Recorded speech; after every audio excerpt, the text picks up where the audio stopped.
So in this video, I'm going to go over questions 8 and 13 from game 2 of prep test 85.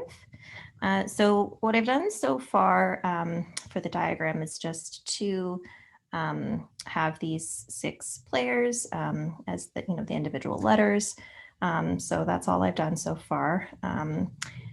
And then we're going to need to represent our 3 information booths. And each booth has to have at least 1 employee. So we can kind of make a little bit of a chart of some kind. So I'll go ahead and draw that. Get some lines in there. You'll have to forgive me. I have Jasper with me right now. So you hear animal noises. It's him. Right on cue. So I don't know if you can hear that. He's actually quite quite quiet. Yeah, I think I'm actually just going to pause the recording for a moment so that I can get the colors right, because this black is not going to show up on that dark blue when I add my players into my little chart here. So yeah, it'll just take me a moment to set that up.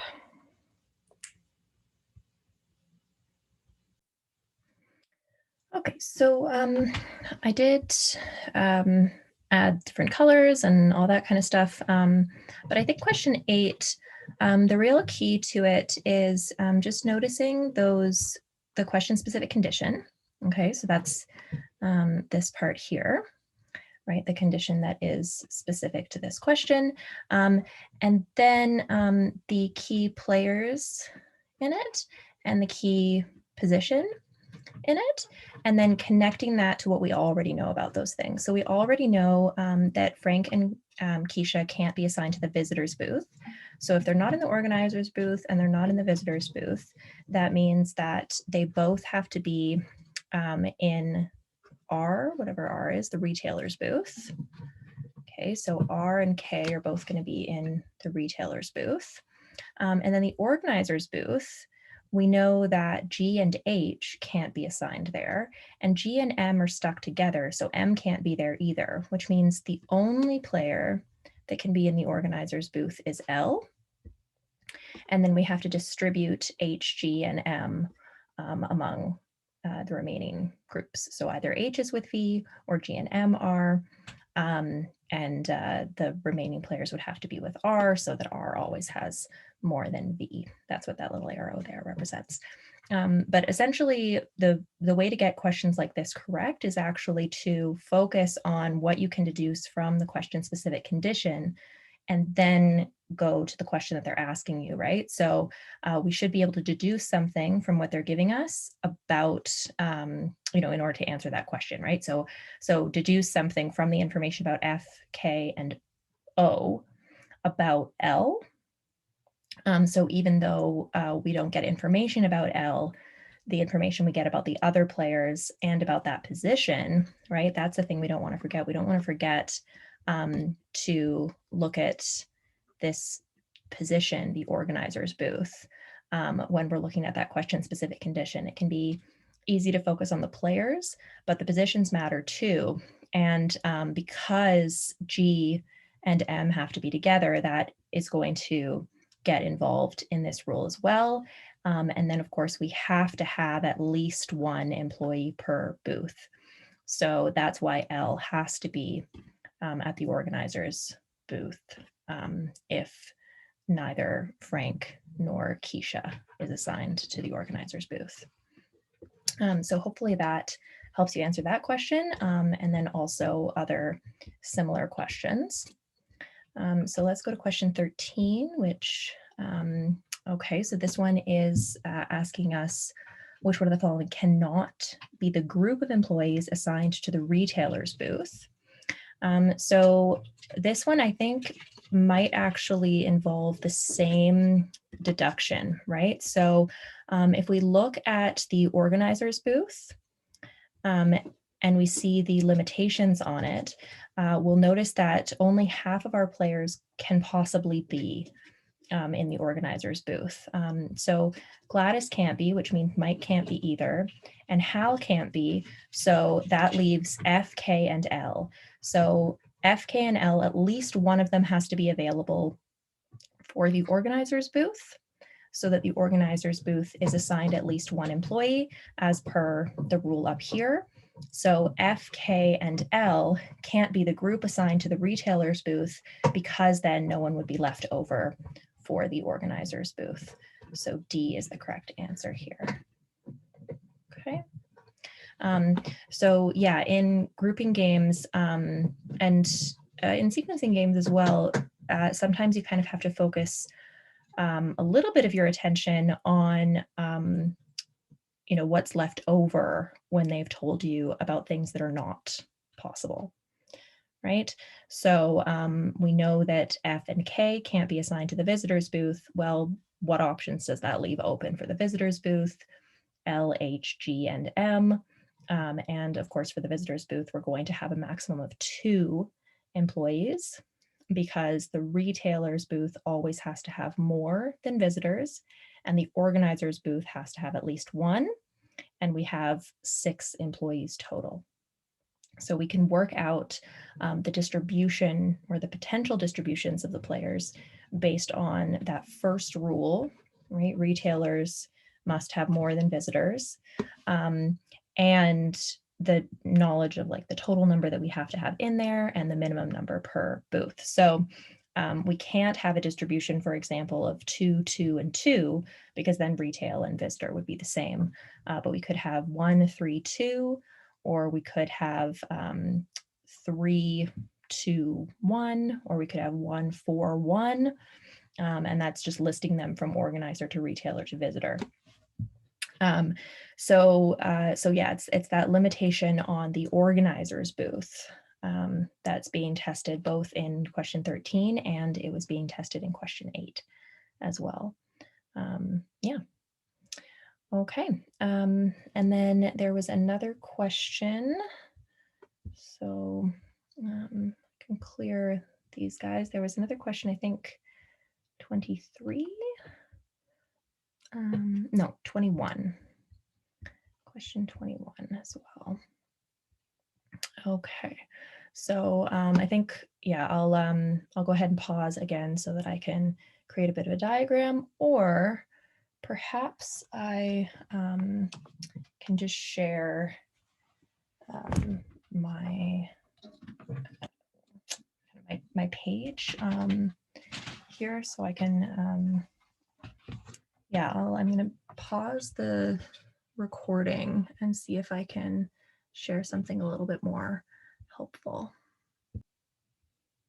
Okay, so for this one, we've got 5 local artists, J, K, L, N, and O. During the opening reception for each exhibition, one of 5 musicians will perform. I'm going to use lowercase cursive letters just to distinguish them.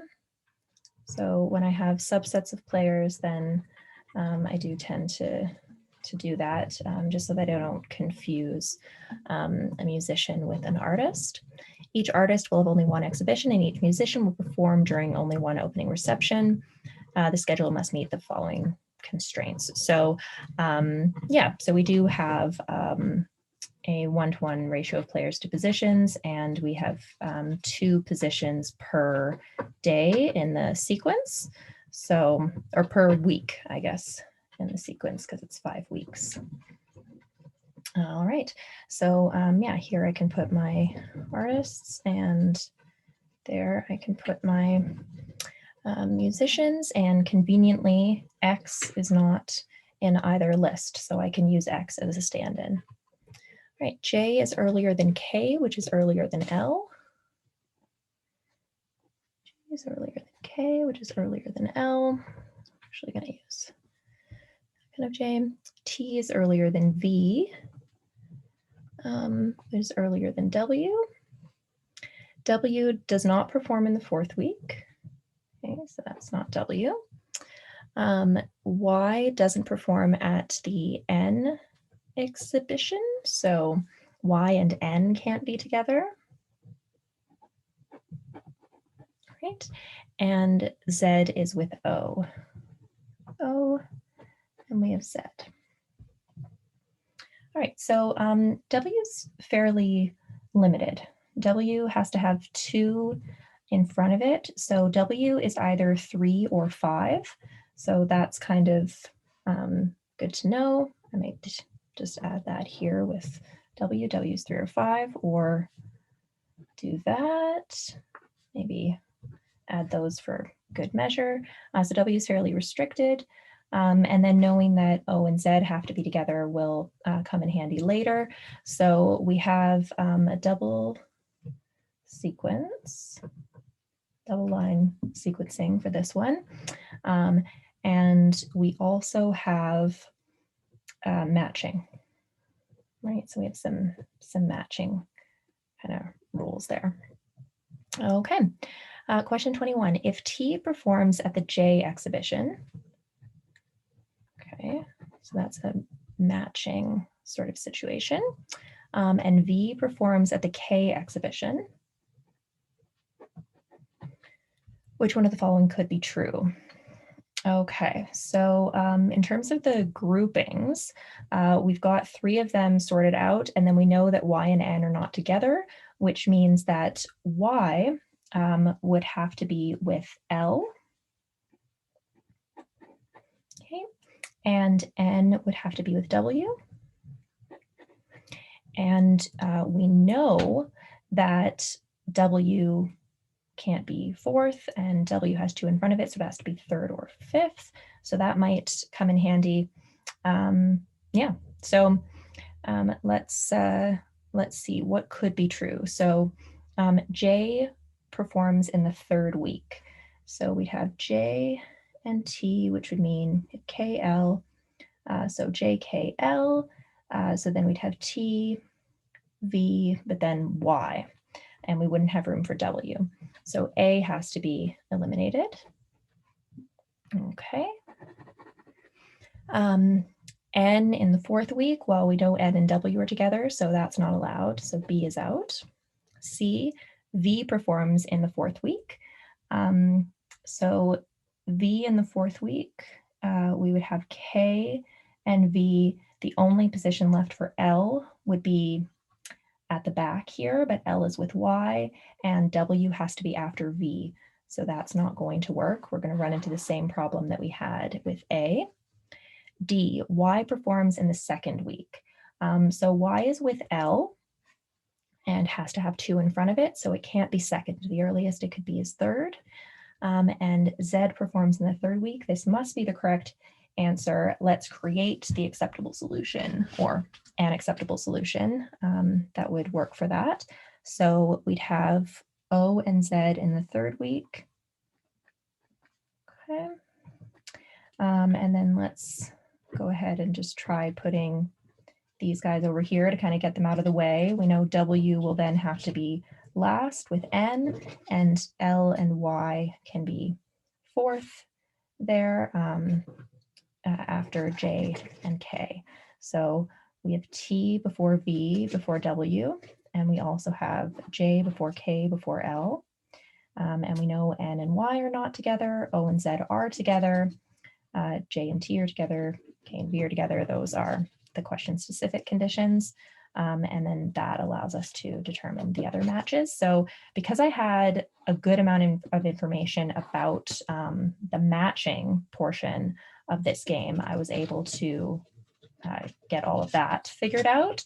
And then I went into the sequencing part of it. So once they're matched, it's a lot easier to just focus on the sequencing rather than waiting and trying to do both things at once. So that can be a handy way to deal with hybrid games is, if you've got enough information to come to conclusions about one aspect of it, go ahead and write that down. Even if you don't know what sequence they go in, it's still helpful to know which players go together, just as an example. Okay, let me know if you